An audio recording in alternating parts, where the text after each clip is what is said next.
우여곡절이 있었지만 이스라엘 백성들은 가나안 땅에 점점 가까워져 갔습니다.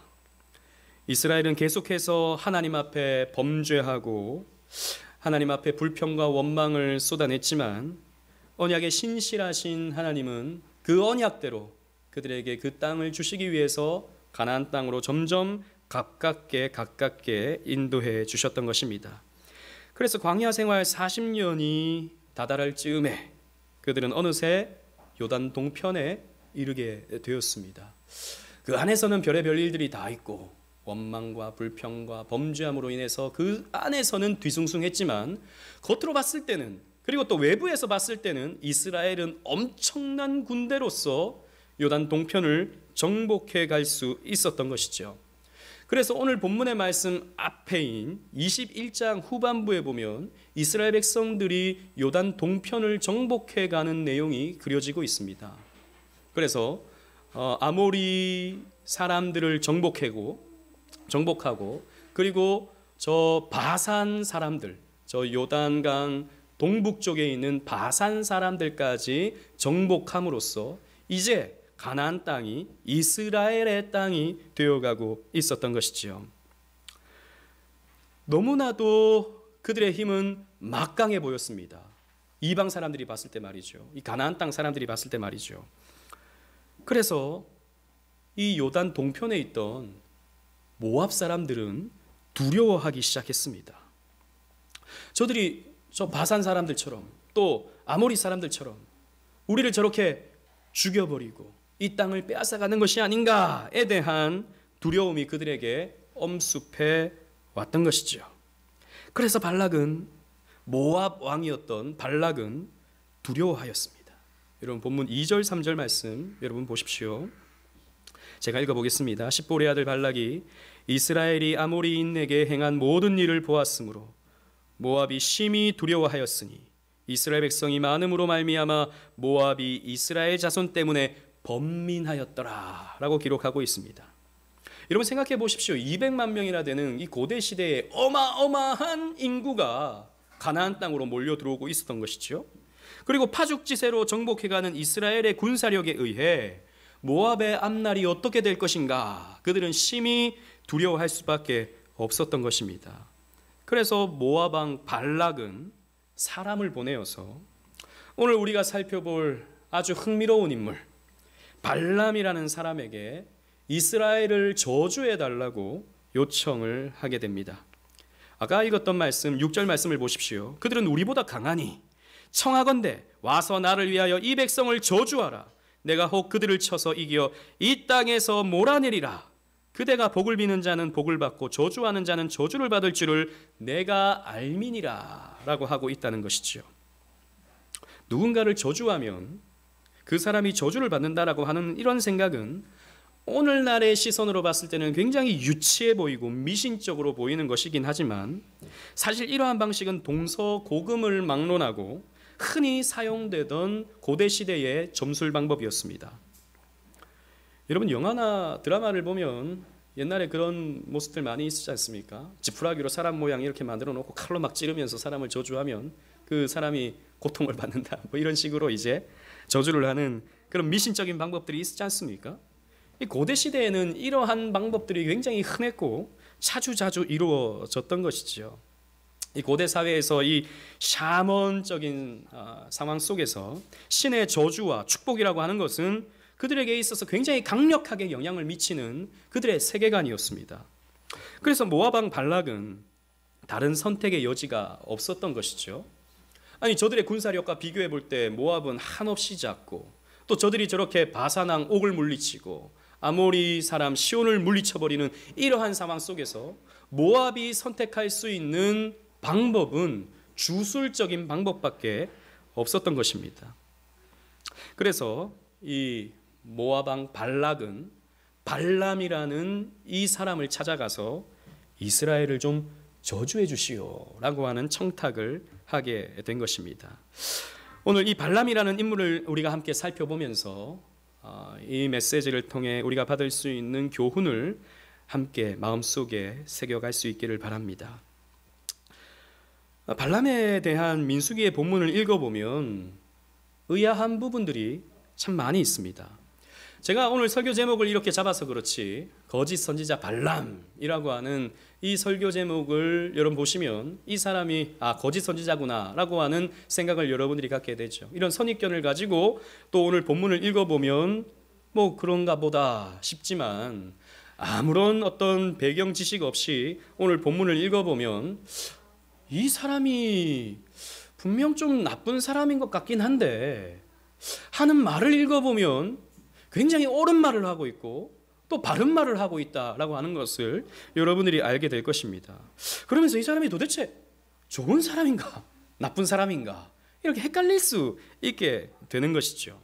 적어도 이 발람이라는 사람의 대사를 읽어보면 아주 괜찮은 신앙적 표현을 하고 있다는 것을 여러분들이 볼 수 있을 것입니다.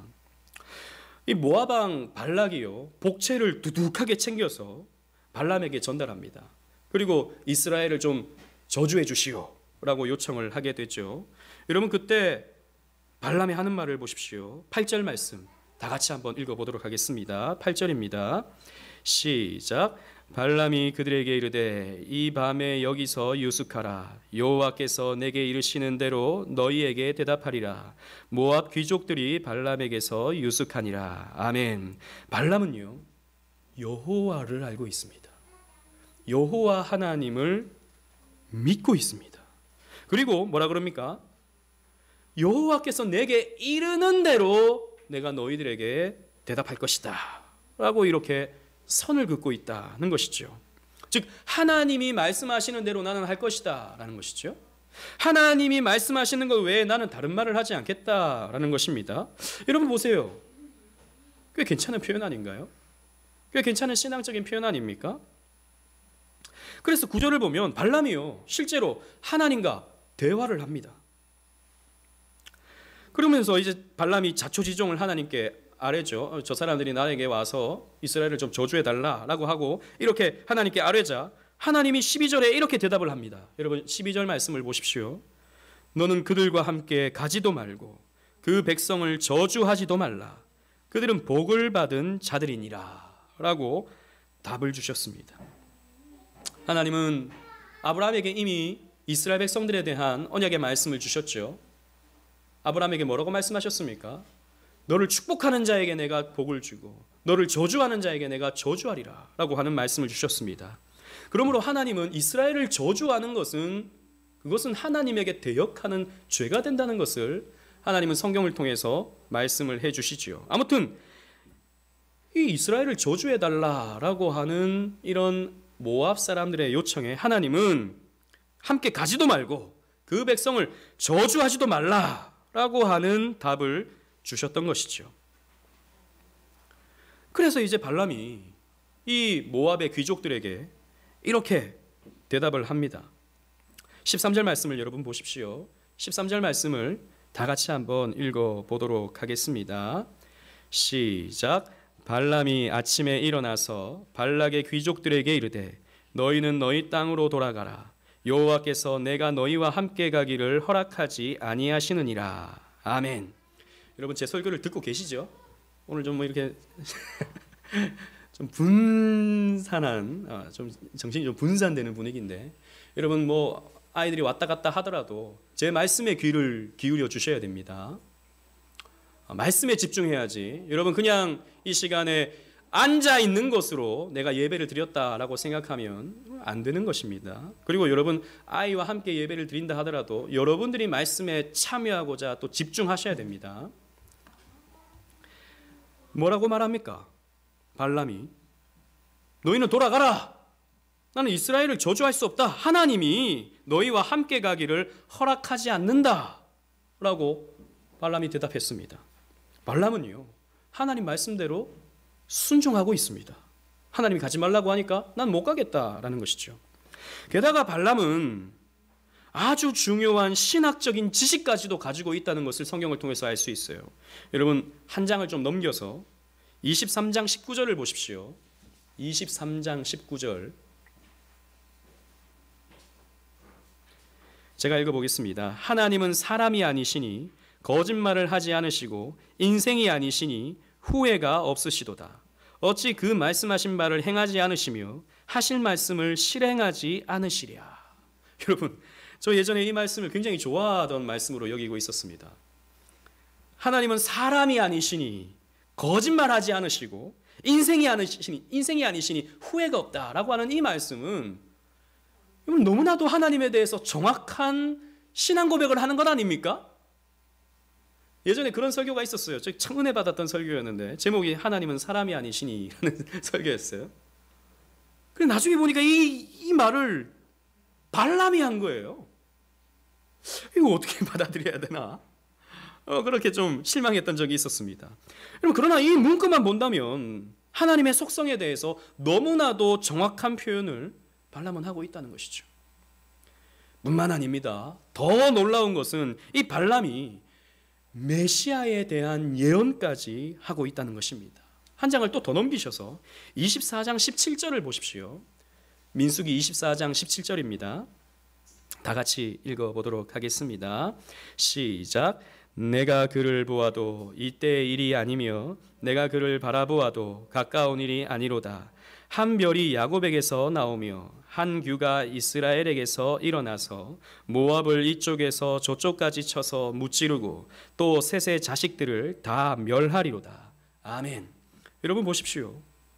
한 별이 야곱에게서 나온다. 그리고 한 규가 이스라엘에게서 일어난다 라고 하고 있어요. 규라고 하는 것은 통치자의 지팡이를 말하고 있습니다.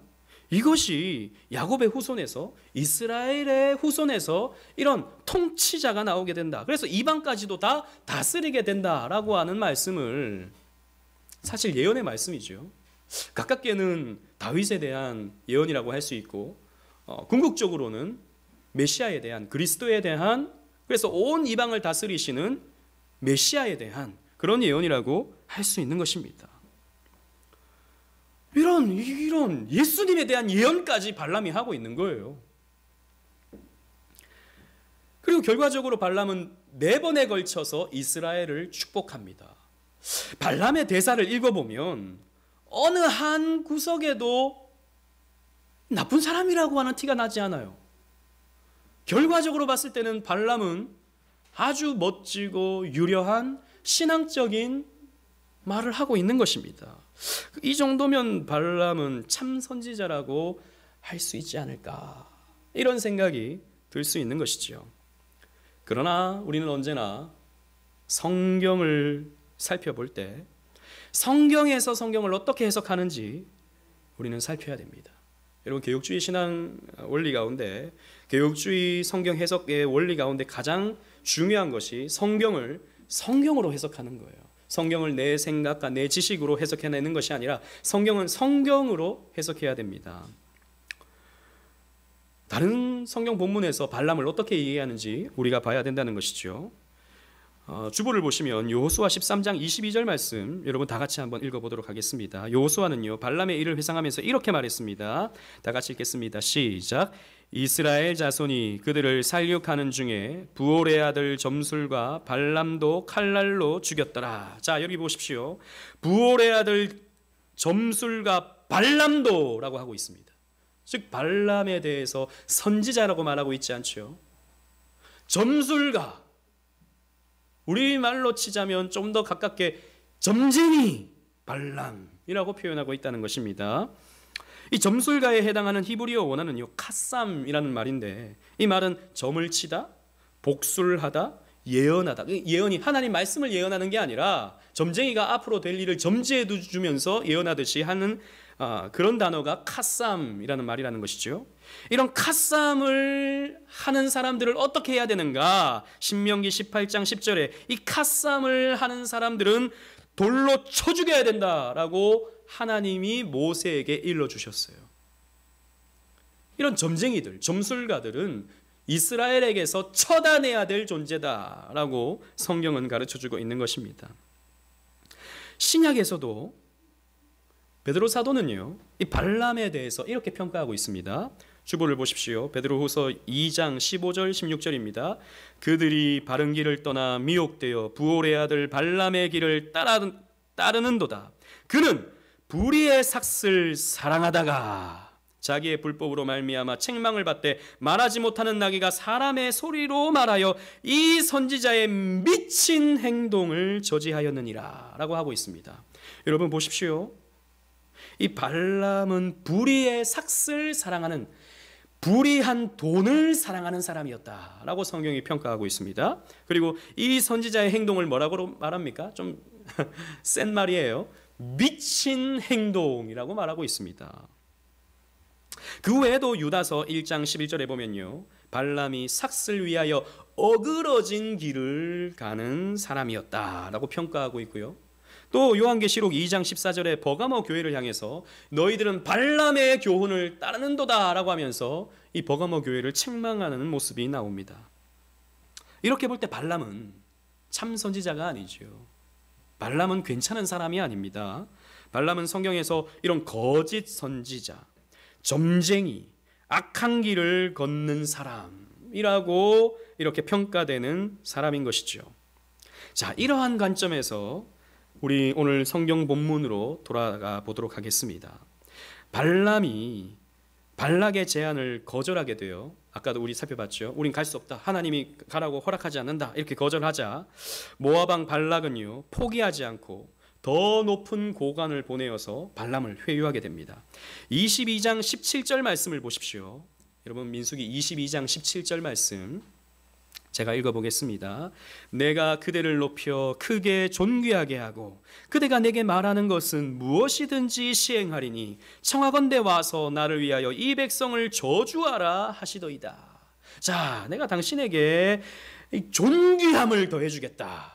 그리고 당신이 원하는 것은 무엇이든지 다 해주겠다. 그러니 이 이스라엘을 저주해 주시오 라고 요청을 하게 되는 것이죠.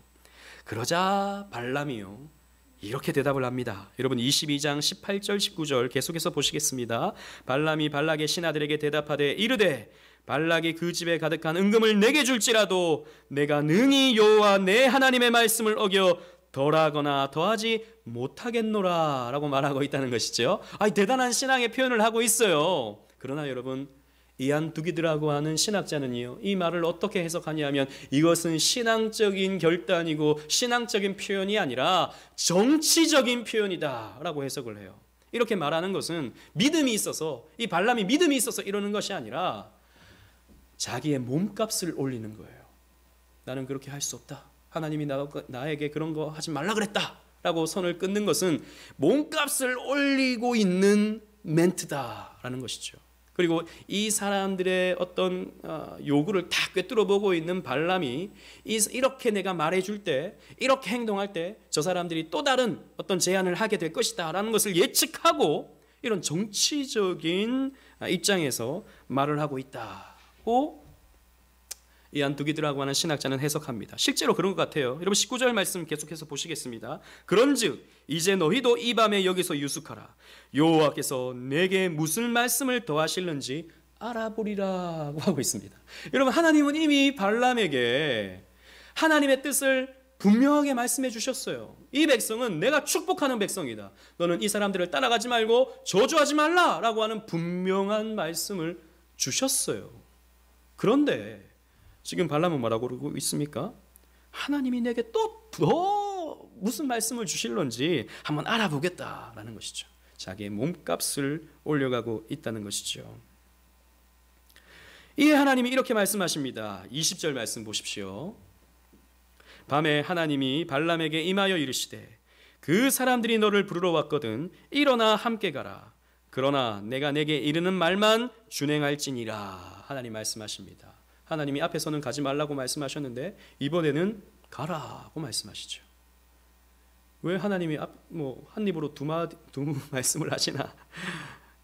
우리 이 부분에서도 헷갈리긴 하는데요. 이 말씀을 또 우리는요, 고지고대로 그냥 표면적으로 읽으면 안 됩니다. 하나님이 따라가라라고 하시는 이 말씀은 따라가는 것이 옳다라고 하는 게 아니에요. 한번 따라가 봐라라고 하나님 말씀하시는 거예요.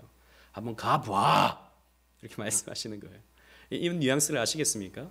이 말씀은 가라는 말입니까? 가지 말라는 말입니까? 가지 말라는 말이죠. 한번 가봐. 어떻게 됐는지 한번 봐. 이렇게 하나님이 말씀하시는 거예요. 여러분, 그 여호수아가 이스라엘 백성들을 나중에 세겜 땅에 모아놓고 너희는 오늘날 섬길 자를 택하라.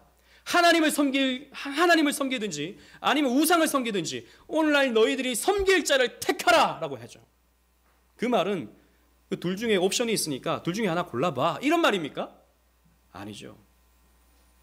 하나님만 섬겨야 된다라고 하는 것을 강조해서 그렇게 표현하는 것이죠.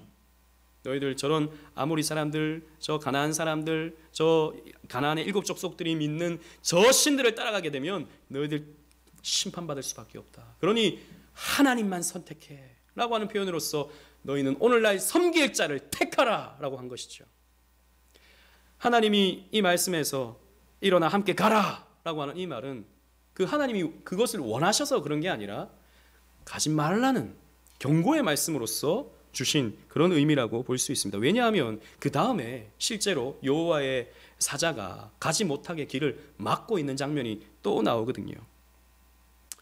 하나님은 발람의 돈을 사랑하는 마음을 꿰뚫어 보고 계시는 거예요.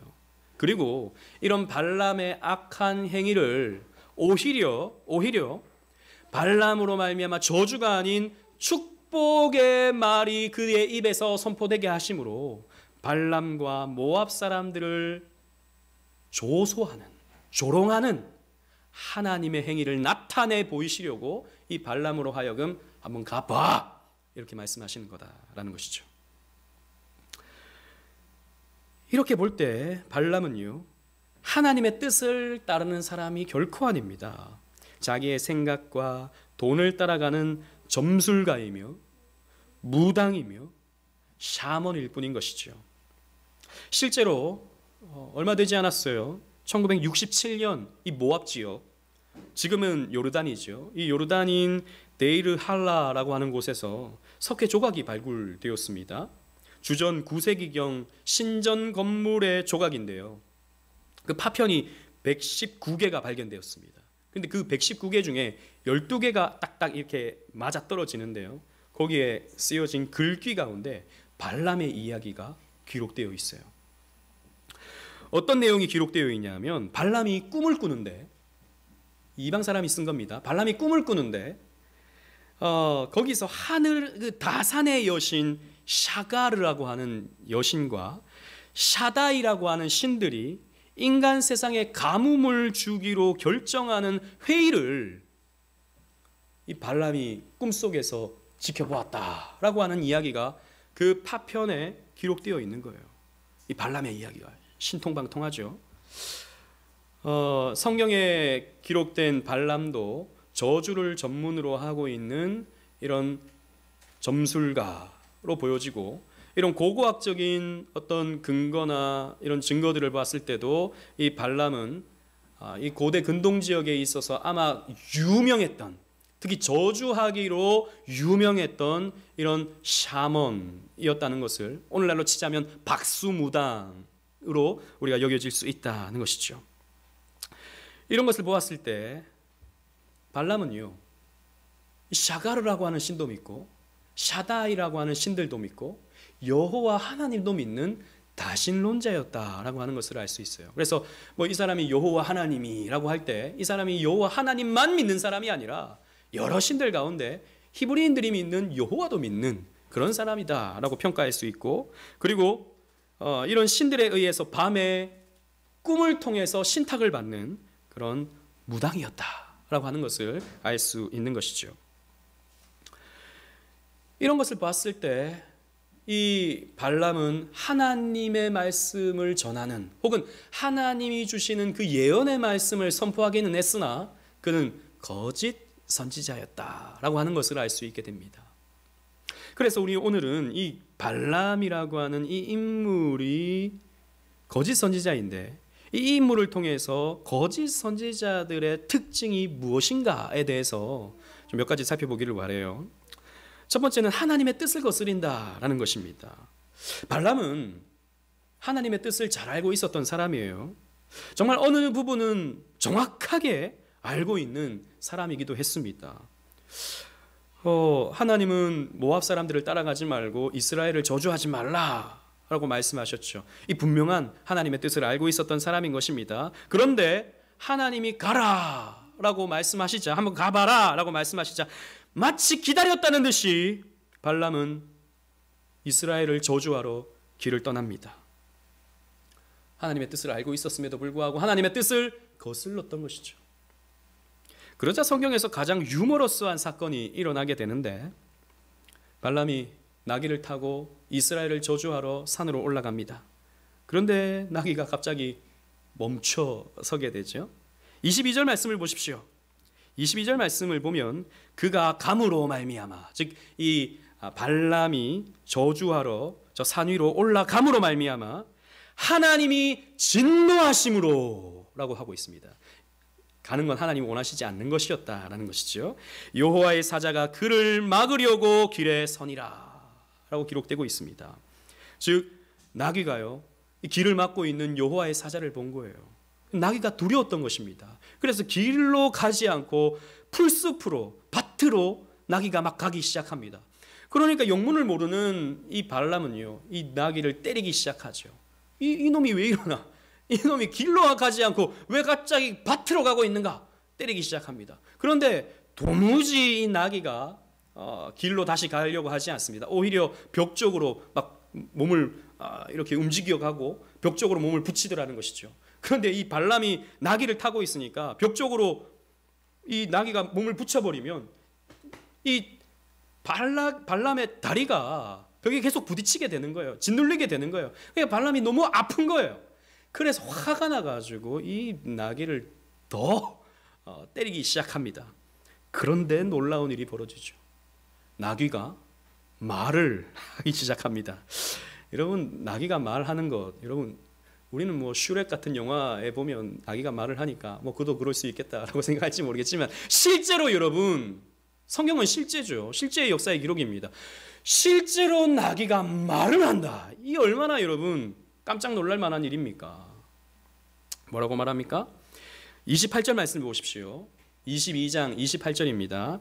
여호와께서 나귀 입을 여시니 발람에게 이르되 내가 당신에게 무엇을 하였기에 나를 이같이 3번을 때리느냐라고 하고 있다는 것이죠. 왜 때려? 이렇게 말하고 있는 것입니다. 나귀가. 여러분 얼마나 깜짝 놀랐겠습니까? 그러면서 나귀가 이렇게 말합니다. 당신은 지금 저 여호와의 사자가 눈에 보이지 않느냐고. 여호와의 사자가 우리의 앞길을 막고 있는데 내가 어떻게 나갈 수 있느냐고. 나귀가 그렇게 말을 하기 시작한 것이죠. 충격적인 일입니다. 여러분, 이 사건은 하나의 상징적인 의미를 우리에게 주기도 해요. 짐승도 보는 하나님의 경고를 이 발람은 보지 못하고 있더라라는 것이죠. 영안이 닫혀 있기 때문에, 그가 영적으로는 죽어 있기 때문에 하나님이 보여주시는 것을, 짐승도 볼 수 있는 것을 이 발람은 보지 못하더라라고 하는 것을 희화적으로 보여주고 있는 것입니다. 아무튼 그러자 하나님이 결국에는 발람의 눈을 뜨게 만드십니다. 그래서 여호와의 사자가 보이기 시작하죠. 31절 32절 말씀을 보십시오. 그때 여호와께서 발람의 눈을 밝히시매 여호와의 사자가 손에 칼을 빼들고 길에 선 것을 그가 보고 머리를 숙이고 엎드리니 여호와의 사자가 그에게 이르되 너는 어찌하여 내 나귀를 이같이 3번 때렸느냐? 보라, 내 앞에서 내 길이 사악함으로, 이 발람의 행위를 사악함으로 라고 말하고 있다는 것이죠. 내가 너를 막으려고 나왔더니 라고 말하고 있습니다. 여호와의 사자는 그래서 이 발람이 가는 길을 막았던 것입니다. 이 정도 되면 여러분, 발람이 정신 차리고 정말 하나님은 이스라엘을 저주하기를 원하시지 않는구나 하고 돌아가야 할 것 같은데, 그래도 발람은 끝까지 자기가 가고 싶은 길을 가는 것입니다. 자기가 원하고 또 모압 사람들이 원하는 길을 가는 것이죠. 하나님이 원하시는 길로 가지 않고 사람과 자기가 원하는 길로 가더라라는 것입니다. 여러분, 이게 바로 거짓 선지자의 특징입니다. 거짓 선지자는 대중의 요구를 따르는 사람입니다. 거짓 선지자는 하나님의 말씀을 따르기보다 자기의 생각을 전하는, 그리고 그것으로 사람들에게 가르치는 사람이 되는 것이죠. 예레미야 시대 때 예레미야 시대 때 이스라엘은 수많은 범죄를 저질렀습니다. 그래서 하나님은 이스라엘에게 죄와 회개와 심판의 메시지를 전하라고 선지자들에게 말씀해 주셨죠. 그러나 거짓 선지자들은 이런 메시지들을 전하지 않았습니다. 아니, 사람들 안 그래도 힘든데 일주일 내내 세상에서 고생하다가 이렇게 하나님께 나오는데 이 모여서까지 회개해라, 죄로부터 돌아서라, 왜 그렇게 사느냐, 하나님 말씀대로 살아라, 이런 잔소리 같은 말씀을 들으면 무슨 힘이 나겠고 무슨 즐겁게 살아갈 수 있겠느냐. 위로의 말씀을 전하고 좀 듣기 좋은 말씀을 전해서 사람들에게 좀 힘을 줘야 되지 않겠느냐, 이렇게 했다는 것입니다.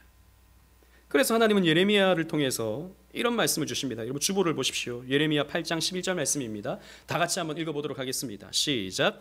그들이 딸 내 백성의 상처를 가볍게 여기면서 말하기를 평강하다 평강하다 하나 평강이 없도다. 아멘. 여러분 당시에 이스라엘은 회개해야 됐습니다. 하나님 말씀대로 살지 않았는데 그 살지 않는 것에 대해서 책망을 하고 죄로부터 돌아서라고 가르쳐야 됐는데, 그렇게 하면 기분 나빠하니까, 그렇게 하면 하나님께 나오지 않을 것 같으니까 아유 잘하고 있어, 지금 잘하고 있으니까 걱정하지 마, 평강하다 평강하다 이렇게만 말하고 있더라는 것입니다. 이 거짓 선지자들이 말이죠. 여러분 하나님의 뜻을 거스르는 거예요. 오늘날에도 그러한 목사들이 여러분 많이 있습니다. 사람들에게 듣기 좋은 말만 하는, 사람들이 원하는 말을 해주는, 사람들이 듣고 싶은 말을 해주는 그런 목사들이 여러분 참 많이 있습니다. 그런 사람들이 다 거짓 선지자라는 말은 아닙니다, 여러분. 그러나 메시지의 초점이 항상 거기에 머물러 있다면 거짓 선지자일 가능성이 굉장히 농후하죠. 실제로 여러분 교회 와서 여러분 그렇잖아요. 일주일 내내 세상 속에서 고생하다가 교회 왔는데 좀 좋은 말을 듣고 싶죠. 힘이 나는 설교를 듣고 싶죠. 위로가 되는 설교를 듣고 싶죠. 혹은 세상 속에서 내가 이렇게 살아갈 때 내가 성공할 수 있겠구나 라고 하는 도전이 되는 그런 말씀을 여러분 듣고 싶죠. 성경에는 그런 메시지들이 분명히 있습니다. 그러나 훨씬 많은 메시지들은 죄에 대한 지적과 회개를 요청하는 메시지입니다. 하나님 말씀대로 살지 않으면 심판받는다 라고 하는 무서운 메시지들이 훨씬 더 많은 거예요. 그래서 여러분 참된 선지자는 사람의 요구에 따라서, 대중의 요구에 따라서 내 생각과 내 판단대로 말씀을 전하는 것이 아니라 하나님의 뜻을 쫓아야 되고 하나님의 말씀만을 전해야 되는 사람인 것이죠. 그래서 바울은 참된 종, 참된 사역자에 대해서 이렇게 말합니다. 갈라디아서 1장 10절 말씀입니다. 주보를 보시고 다 같이 읽어보겠습니다. 시작. 이제 내가 사람들에게 좋게 하랴, 하나님께 좋게 하랴, 사람들에게 기쁨을 구하랴. 내가 지금까지 사람들의 기쁨을 구하였다면 그리스도의 종이 아니니라. 바울은 내가 사람에게 좋게 하겠는가, 하나님께 좋게 하겠는가, 내가 사람의 기쁨을 구했다면 하나님의 종이 아니다 라고 말했습니다. 여러분 기억하십시오. 거짓 선지자들은 사람의 기쁨을 구합니다. 그러나 참된 선지자는 하나님의 기쁨을 구합니다. 이 사실을 우리는 꼭 기억해야 된다는 것이죠. 그리고 거짓 선지자는 돈을 사랑합니다. 발람이 왜 하나님의 뜻을 따르지 않고 사람의 뜻을 따랐습니까? 결국에는 돈 때문이었습니다. 7절, 22장 7절 말씀을 보시면 모압 장로들과 미디안 장로들이 손에 복채를 가지고 왔다 그랬습니다. 그래서 발람에게 가지고 왔죠. 발람은 그 복채가 탐이 났던 것입니다. 오히려 더 자신의 몸값을 올리기 위해서 나는 하나님의 뜻대로 할 수밖에 없다라고 하는 번지르한 그런 멘트를 날리고 있었던 것입니다. 그러나 베드로후서 2장 15절, 아까 우리가 살폈던 말씀이죠. 이 발람은 불의한 삭슬 사랑하는 사람이었던 것입니다. 돈 때문에 움직이는 사람, 돈 때문에 예언을 하는 사람, 돈 때문에 기도를 하는 사람이었다라는 것이죠. 여러분 제가 대학생 때 아주 충격적인 이야기를 들었었는데요. 그때는 저에게 굉장히 충격이었습니다. 뭐냐 하면 제가 섬기던 교회 다른 교회 섬기던 안수 집사님 한 가정이 교회로 옮겨오셨어요. 옮겨온 이유를 듣고 제가 깜짝 놀랐던 것입니다. 그 교회는 큰 교회가 아니었는데 그 교회 목사님이 그 당회와 이제 좀 갈등이 있었던 거예요. 갈등은 다른 게 아니라 사례를 올려달라라고 요청을 했는데 교회에서는 그게 이제 목사님이 요청한 만큼 안 된다라고 당회에서는 그렇게 했던 것이죠. 그러자 그 목사님이 주일날 설교를 안 한 것입니다. 오늘 나 설교 못한다 이렇게 한 것이죠. 이 말을 안 들어주면 나 설교 못한다. 그래서 부목사님이 부랴부랴 이렇게 준비되지 않은 설교를 했다고 해요. 저는 들었던 얘기입니다. 한마디로 말하면 그 목사님은 파업을 한 거예요. 노조 위원장이 돼가지고 나는 오늘 설교를 못한다. 파업을 한 겁니다. 저는 그 이야기를 듣고 충격을 받았습니다. 아니 이런 목사가 있나? 저는 뭐 그때까지는 그런 게 있다고 들어보질 못했거든요. 그런 목사가 있나? 생각보다 그런 목사가 많이 있더라고요. 생각보다. 돈을 주면 설교하고 돈을 주지 않으면 설교하지 않는다면 무엇 때문에 설교를 하는 것입니까? 하나님의 거룩한 복음 전파의 일이 기껏 몇 푼의 돈 때문에 좌지우지 된다면 그것은 누구를 위한 일이 되는 것입니까? 죄송하지만 지금 한국교회 현실은 이 돈 때문에 교회가 좌지우지 되는 모습들을 많이 보게 됩니다. 목사들이 돈 맛을 보고 그것으로 기득권을 삼아서 그 기득권을 보호하기 위해서 조금이라도 목사에 대해서 이견을 보이거나 목사에 대해서 뭐라고 이렇게 지적을 하거나 뭔가 조금이라도 다른 모습을 보이면 잘라내버리죠. 그렇게 생각할 것 같으면 당신 나가시오! 이런 식으로 교회를 분열시켜버리는 것이 오늘날 유행이 되어버리고 말고 있습니다. 교회 분열이 왜 일어납니까? 오늘날 많은 경우에 가만히 보면 결국에는 돈 때문입니다. 교회가 커지고 교회가 사람들이 열심을 내다면서 헌금이 많이 모아지게 되면 거기에 눈독을 들이면서 거기에 따라서 교회가 좌지우지되고 갈등이 일어나는 경우들을 많이 보게 된다는 것입니다. 그래서 여러분 하나님이 이 코로나를 통해서 이 땅의 교회들을 흔들고 계시는 거예요. 뭐 코로나 하나님께서 주신 이유는 많이 있을 것입니다. 그러나 제가 봤을 때는 정신 차리지 못하는 정말 돈에 미쳐있는 이 시대를 향해서 특히 교회를 향해서 하나님이 경고의 메시지를 주고 계신다라는 것입니다. 여러분 결코 목사는 돈 때문에 일해서는 안 되죠. 목사는 직업이 아닙니다. 목사는 사명이죠. 그런데 오늘날 많은 경우에 직업화됐습니다. 그래서 그 교회에 어떤 목사를 청빙하려고 하면은 이 교회는 나에게 얼마를 줄 수 있느냐 이런 이상한 소리를 하는 게 오늘날 유행이 되고 있어요. 부교육자를 청할 때도 이 교회는 나에게 얼마의 사례를 줄 수 있는가 이런 걸 요구하는 시대가 되고 있다는 것이죠. 물론 교회가 너무나도 사역자의 생활에 대해서 박하게 뭐 아무렇게나 사시오. 당신은 사명자니까. 이렇게 해서는 안 됩니다. 하지만 어떻게 목사가 돈 때문에 사례를 더 주고 덜 주고 하는 것 때문에 자기의 사명을 하니 많이 할 수 있겠습니까? 타락한 것입니다. 거짓 선지자인 것이죠. 바울은 디모데에게 편지하면서 이렇게 당부했습니다. 디모데전서 6장 10절 말씀 주보를 보십시오. 돈을 사랑함이 일만하게 뿌리가 되나니 이것을 탐내는 자들은 미혹을 받아 믿음에서 떠나 많은 근심으로써 자기를 찔렀도다 라고 하고 있습니다. 그래서 여러분 디모데전서 앞부분에 보면 이 목사의 자격, 이 장로의 자격, 이 감독의 자격에 대해서 운운할 때 돈을 사랑하지 않고 라고 하는 내용이 거기에 기록되어 있어요. 목사는 돈을 사랑해서는 안 되는 것입니다.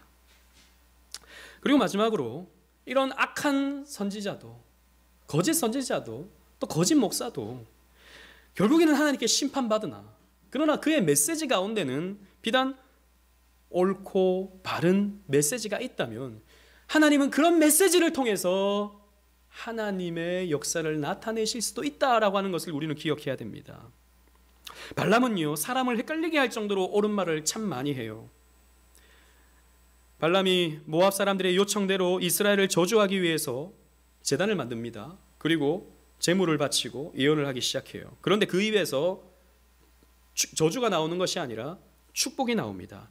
23장 9절 10절 말씀을 보십시오. 23장 9절 10절, 이제 이 발람이 하나님에 의해서 축복의 예언을 하고 있는 장면입니다.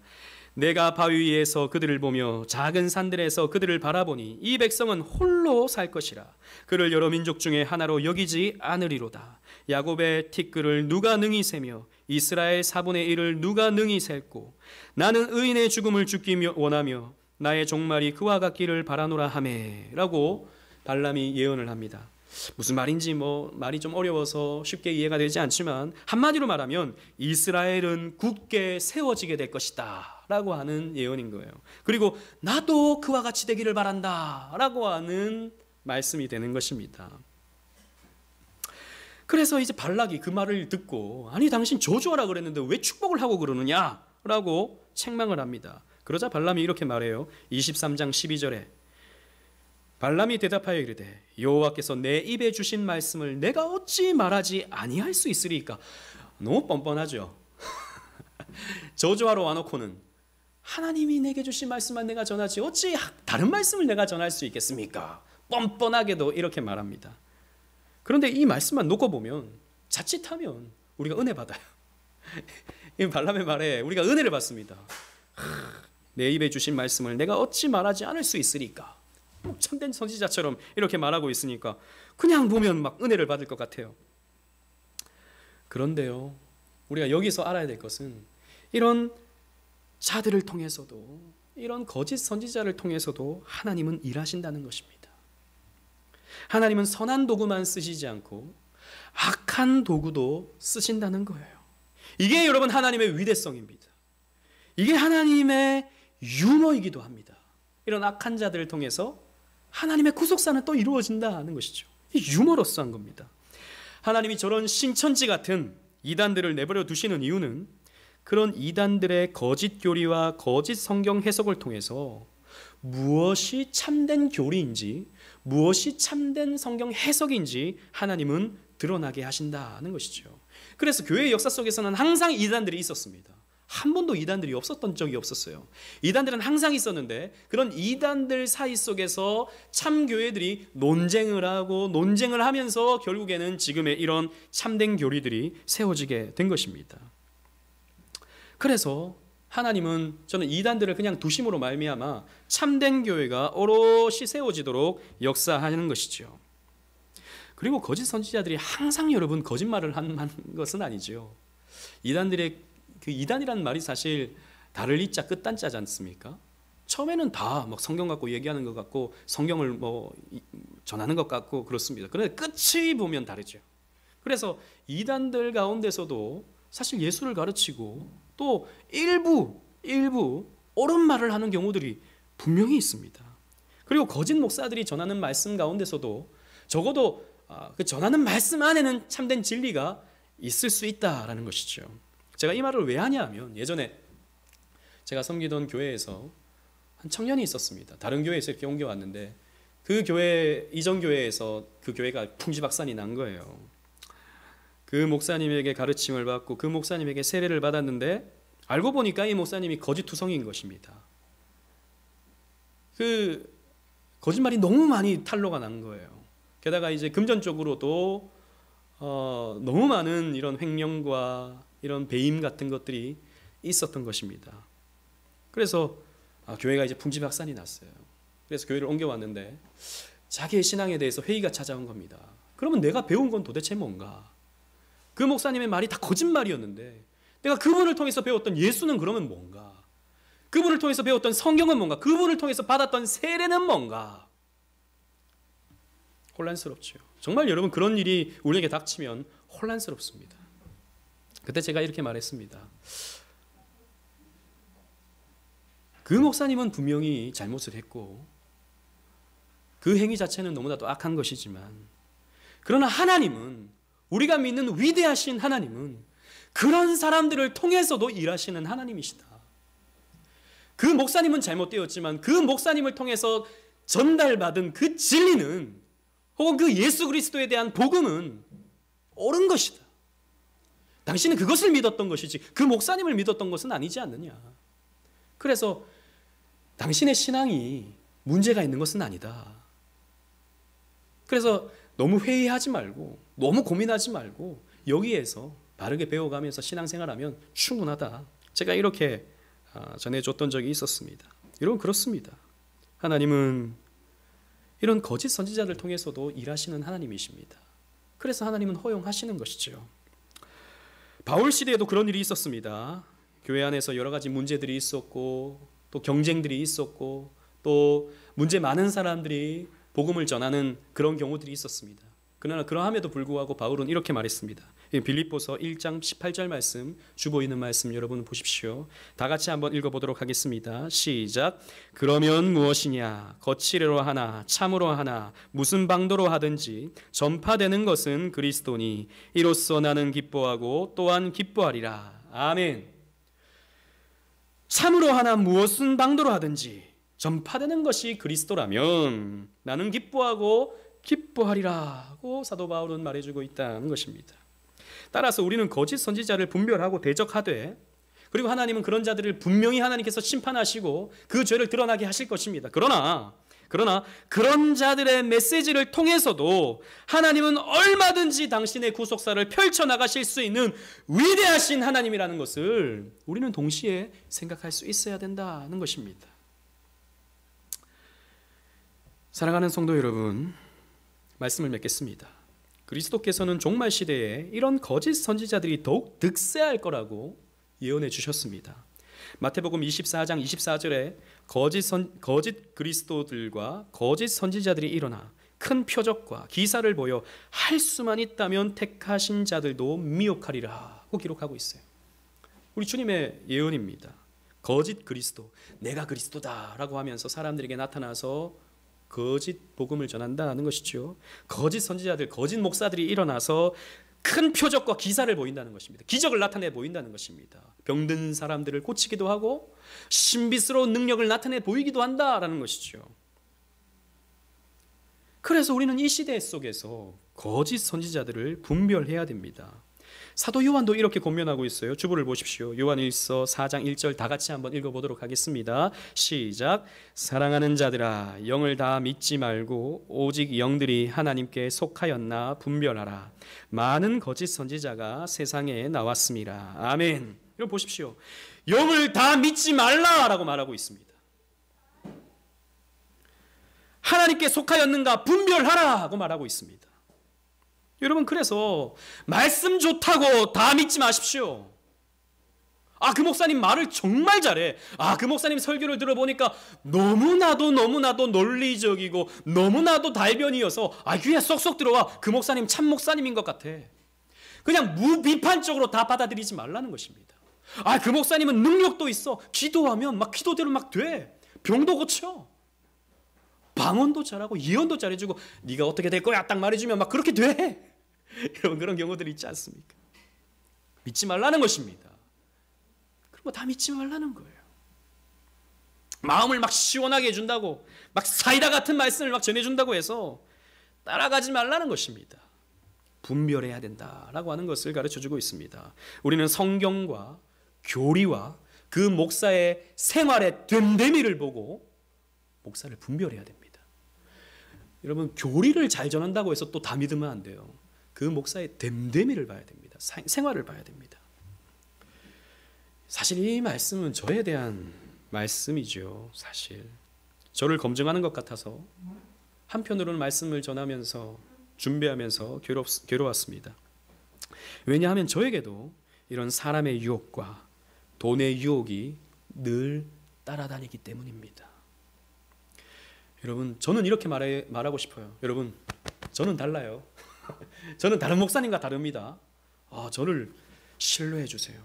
저는 돈을 사랑하지 않고 사람의 미혹에 따라가지 않는, 저는 하나님만 따라가는 참 목사입니다. 저는 이렇게 말하고 싶어요. 그러나 여러분, 그렇게 말할 수 있는 사람은 없습니다. 누구나 연약하기 때문에, 누구나 사람 앞에서, 누구나 돈 앞에서 연약해질 수 있기 때문에, 저도 얼마든지 이렇게 넘어질 수 있다는 것입니다. 여러분, 목사들이 처음부터 내가 한번 큰 한몫 챙겨야지, 이런 마음으로 목사를 시작하는 사람이 도대체 어디 있습니까? 물론 그런 사기꾼들은 있죠. 그러나 대부분은 그렇지 않습니다. 순수한 마음으로 시작하는데 이 맛 보고 저 맛을 보면서 점차 타락하기 시작하는 것이죠. 그래서 여러분, 목사는 목사 스스로 목사의 사명을 지켜야 되지만 또 한편으로는 여러분들이 목사를 지켜낼 수 있어야 됩니다. 그래서 교회를 투명하게 만들어야 돼요. 목사 혼자서 뭔가 꿍꿍이를 이루어가고, 목사 혼자서 돈을 다 관리하고, 목사 혼자서 뭔가를 다 이루는 그런 교회를 만들어서는 안 됩니다. 재정이 투명하고 행정이 투명한 그런 절차가 있는 그런 교회를 우리는 만들어 가야 돼요. 그리고 목사를 여러분들이 항상 지켜볼 수 있어야 됩니다. 여러분, 이 말을 오해하지 마세요. 이렇게 째려보면서 우리 목사님 뭐 하시나, 우리 목사님 지금 자고 있는 건 아닌가, 기도 시간에 엉뚱한 거 하고 있는 것 아닌가, 이렇게 갈고리를 가지고 이렇게 보라는 말이 아니라, 여러분들이 기도에 깨어 있으면, 여러분들이 말씀에 깨어 있으면 목사는 긴장합니다. 근데 성도들이 그냥 졸고 있으면, 그냥 삶 속에서 그냥 아무런 그런 믿음의 어떤 영향력을 나타내지 못하고 그냥 죽어 있으면 목사가 무슨 말을 해도 여러분들은 아멘 할 수 있어요. 무슨 말을 해도. 그러나 여러분들이 말씀에 깨어 있으면 목사는 긴장하게 되어 있는 것입니다. 그래서 여러분, 목사도 살고 여러분들이 사는 그런 교회를 우리는 세워가야 되는 것입니다. 불필요한 오해와 갈등이 생기지 않도록 우리는 미연에 방지하는 그런 교회가 되어야 됩니다. 그리고 여러분, 무엇보다도 여러분의 목사를 위해서 기도해 주셔야 됩니다. 하나님 말씀을 바르게 전하고 바른 목회의 길을 걸어갈 수 있도록 여러분들이 기도해 주셔야 된다는 것이죠. 그래서 목사를 신뢰할 수 있는 그런 교회, 그런 목사의 따뜻한 목양을 받을 수 있는 그런 아름다운 교회를 우리는 세워가야 되는 것입니다. 그런 은혜가 있는 저와 여러분들 되시기를 주님 이름으로 축원합니다. 아멘.